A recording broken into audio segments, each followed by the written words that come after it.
Hi guys, welcome to my channel. నాకెంతో ఇష్టమైన మసాలా రొయ్యల కర్రీ చేశాను ఇవాళ. రొయ్యల్ని ఫస్ట్ శుభ్రంగా క్లీన్ చేసుకొని చక్కగా పసుపు, ఉప్పు, కారం వేసి అట్లా పెట్టేశానండి వాటిని. ఆ తర్వాత ఇప్పుడు మనం మసాలా ప్రిపేర్ చేసుకోవాలి. ధనియాలు, అల్లం, వెల్లుల్లి, చెక్క, లవంగాలు, మిరియాలు, యాలకులు తీసుకున్నాను. ఆ తర్వాత ఉల్లిపాయలు, టమాటాలు కట్ చేసి పెట్టుకోవాలి. ఇప్పుడు ఒక కళాయి తీసుకొని దాంట్లో ఆయిల్ వేసేసి ఫస్ట్గా అందులో ఆనియన్స్ వేసి బాగా ఫ్రై చేయాలి. ఆ తర్వాత అటువైపు మరొక స్టవ్ మీద మనం ముందే మ్యారినేట్ చేసి పెట్టుకున్న రొయ్యల్ని కూడా స్టవ్ ఆన్ చేశాను. 1/2 అవర్ మ్యారినేట్ చేసి పెట్టాను. మసాలా ఏమీ వేయలేదు. రొయ్యల్లో ఉప్పు, కారం, పసుపు మాత్రమే వేసి ఒక అరగంట పాటు ఉంచాను. ఇప్పుడు ఇంకా ఆనియన్స్ కొంచెం ఫ్రై అయ్యాయి అనుకున్న తర్వాత అల్లం, వెల్లుల్లి వేసాను. ఆ తర్వాత ధనియాలు, చెక్క, లవంగాలు, మిరియాలు, యాలకులు అవి కూడా ఫ్రై అయినాయి. నెక్స్ట్ టమాటా వేసాను.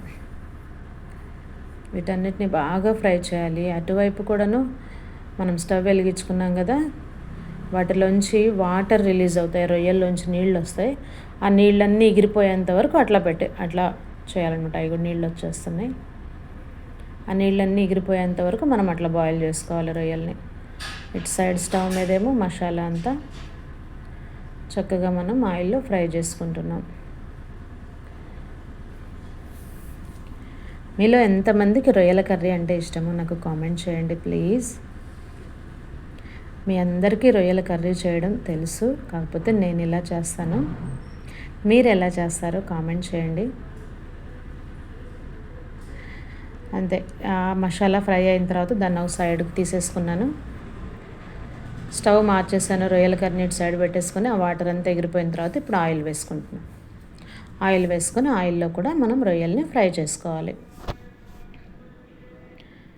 అది తీసి పెట్టిన మసాలా చల్లారిపోయిన తర్వాత మిక్సీ వేసుకోవాలి. మెత్తని పేస్ట్ చేసుకోవాలి.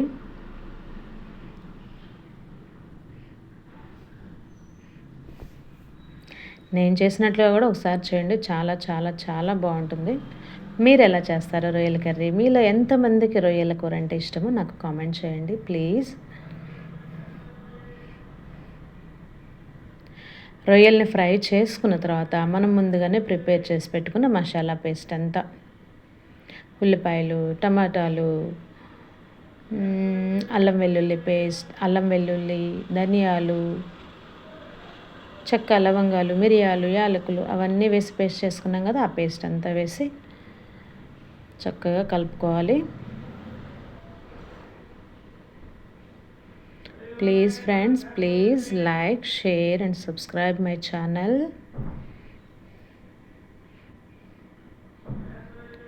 మనం మిక్సీ పట్టుకున్న ఆ గిన్నెను కూడా, ఆ జార్ను కూడా శుభ్రంగా వాటర్లో వేసి అందులో అవి కూడా పోసేసుకోవాలి.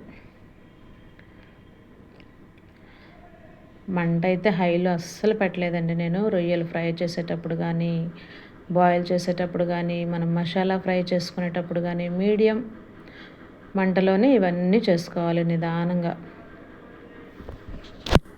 బాగా రొయ్యల్ని మసాలా వేసాక కూడా ఉడికించుకోవాలి.